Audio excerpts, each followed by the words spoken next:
Assalomu alaykum o'rtoqlar. Kichkinagina mana shu shurpa-yurtga obzor qilib edim. Bu yerda bitta muhim ma'lumoti bor. Demak, Inco shurpa-yurti Xitoy fabrichni, ya'ni sertifikatsiyadan o'tgan firmasi bu. Mahsuloti yaxshi nisbatan. Misol uchun nemetskiy, amerikanskiy instrumentlarga teng deyolmayman, lekin o'shalarga yaqin.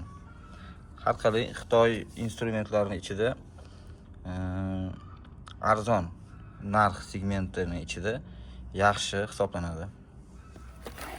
Tak. Hamtani 55 degan soni bor. Bu 55 Newton metr крутящий moment, ya'ni kuchi.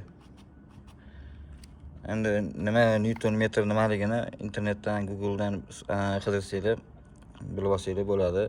Bu yerda xarakteristikalari. Aytmoqchi bo'lgan asosiy narsam bu shurpa-yurtni hozirgi umuman yangi zamonaviy shurpa-yurtlarni eskilaridan farqli joyi, asosiy farqi buni motorida. Motori bularniki mana bu brushless deb yozilgan, ya'ni 5 shotchni deyiladi. Motorda shotka yo'q. Motor 2 ta simli emas, 3 ta simli, gohida 4 ta simli ham bo'ladi. Buni motori yaxshi tomoni bor, yomon tomoni bor. Yo'q, motor yaxshi, faqat umumiy shurpa-yurtda bitta minus tomoni ham bor.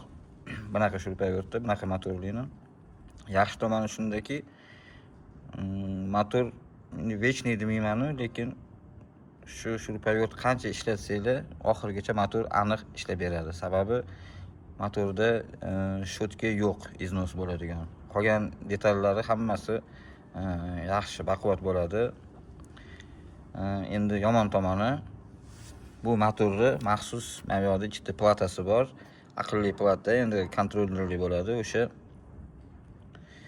ishdan chiqishi mumkin vaqt kelganda.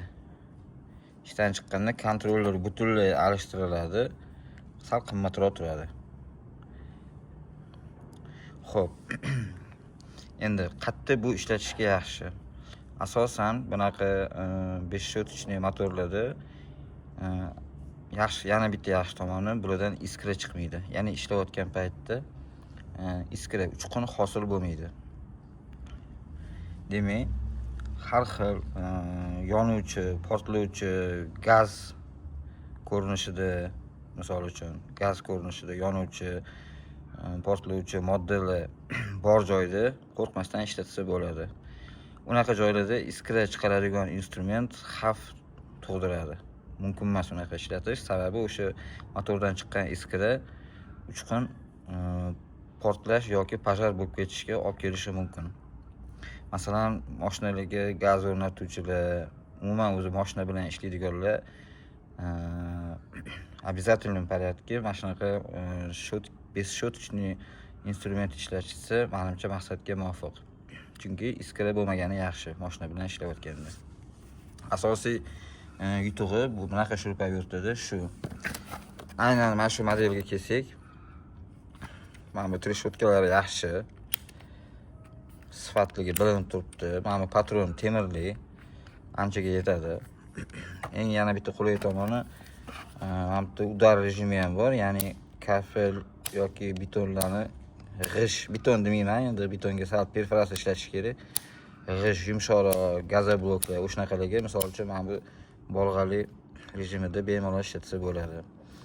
Mana buni takansa oxirigacha aylantirib bolg'aligacha olib kelib o'tirish shart emas. Mashina o'zidan shunday bolg'aliga, shunday mana o'rtaga qo'yganda mana treshotka holatiga, ya'ni shuruplarga burashga qulay rejim, yana bitta o'tkazib сверление, rejim сверление, ya'ni mana buni o'chirib qo'yadi.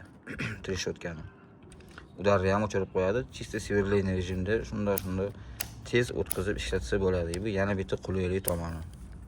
55 Newton metr bunaqa shurpa-yurtlarning ichida eng kuchligi demayman, lekin eng kuchlilardan bittasi desa bo'ladi, qo'rqmasdan. Chunki 60-65 Newtongacha men bir bilganlarim bor. 70 ni hali eshitmaganman. Shu o'rtoqlar har bitta erkak kishining uyida menimcha shurpayvert bo'lishi kerak. Sog' bo'lasizlar.